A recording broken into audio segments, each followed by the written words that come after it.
Coucou tout le monde. Bon, je suis dans un taxi en direction du paddle. J'espère que je suis pas de retard. En fait, à la dernière minute, vous savez, moi, ma voiture, elle a eu un accident.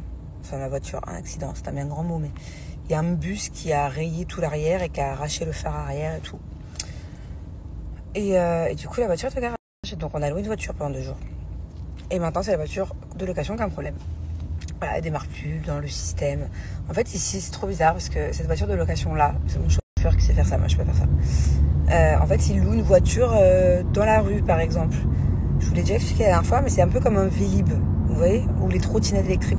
Vous mettez un coup de carte bleue à une borne, ou je sais pas trop quoi, et vous la prenez, vous partez, après vous la remettez à une autre borne. Je crois que c'est un peu un délire comme ça.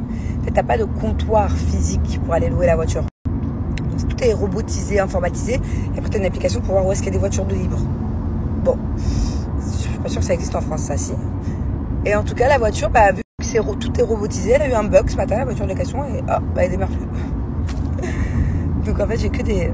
C'est bizarre, hein. En ce moment, j'ai que des galères de matériel. Enfin, je sais pas si ça existe d'avoir la poisse à ce niveau-là. C'est des trucs à la con, hein, vraiment. C'est des trucs qui font chier. Bon, je réponds un peu à des questions concernant la fuite d'eau d'hier, parce que là, on n'a pas bien compris. D'ailleurs, je vais rien lâcher. Hier, j'ai passé plusieurs heures dans les bureaux d'Iwa. Et enfin, plusieurs heures, une bonne heure et demie. Et là, je vais aller dans les bureaux d'Amakis, parce que tout le monde se renvoie la balle, en fait. Et au bout d'un moment, ça suffit. Vraiment. Ça commence à me gaver. Bref.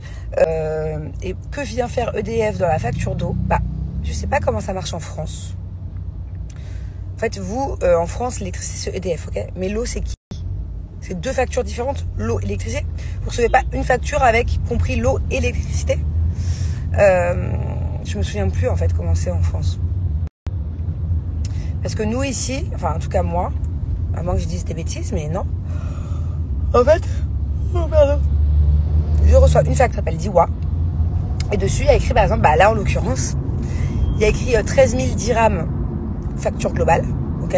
Il y a écrit genre 9500 dirhams d'eau, donc plus du 3/4, et 3000 dirhams d'électricité. Vous voyez ce que je veux dire? Tout est détaillé. Il y a l'électricité, il y a l'eau, et c'est compris dans la même build.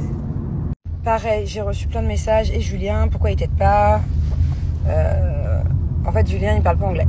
Donc voilà, déjà de base, ça l'handicape dans pas mal de choses. Ce qui fait que du coup, bah, sur plein de trucs du quotidien, il peut pas m'aider. Donc c'est vrai que je vous avoue qu'il aurait eu le temps d'apprendre, hein. Ça fait quand même maintenant 4 ans et demi qu'on est là. Il serait peut-être temps qu'il s'y mette sérieusement, parce qu'effectivement ça m'aiderait un peu. Mais là, en l'occurrence, pour ce problème d'eau, c'est tellement compliqué. Et en fait, c'est tous les services. Vous savez, c'est le genre de service où tu fais la queue, t'as ton ticket, t'as tes trucs. Enfin, tout le monde, tout ce genre de service se renvoie la balle. C'est pas moi, c'est eux. C'est pas eux, c'est moi. C'est pas ce département-là, c'est celui-là. Bref, carrément, dans chaque service, il y a des départements. Et déjà, eux, entre eux, se renvoient la balle, mais entre services aussi, bref. C'est pas la faute de la compagnie d'eau, c'est de la faute de la compagnie des maisons. C'est pas... Bref, c'est un cauchemar. Un cauchemar. C'est très compliqué de comprendre l'anglais technique comme ça, de fuite d'eau, de machin, d'assurance, de trucs en anglais, où ils parlent super vite au téléphone. Déjà moi je galère là. Heureusement que des fois j'ai mon chauffeur avec moi pour m'aider, parce que des fois quand je m'énerve, les mots ils sortent pas, ou alors ils sortent mal. Voilà, quand je perds un peu mes mots en anglais, quand je suis stressée ou énervée. Donc du coup, si ça avait été Julien, ok, même s'il avait appris l'anglais, je suis pas sûre qu'il serait arrivé, hein. Déjà que moi je galère. Donc voilà pourquoi sur ce coup-là ils m'aident. Après c'est vrai, je vous accorde qu'il pourrait quand même apprendre un peu à parler anglais et m'aider sur les trucs un peu plus simples quand même.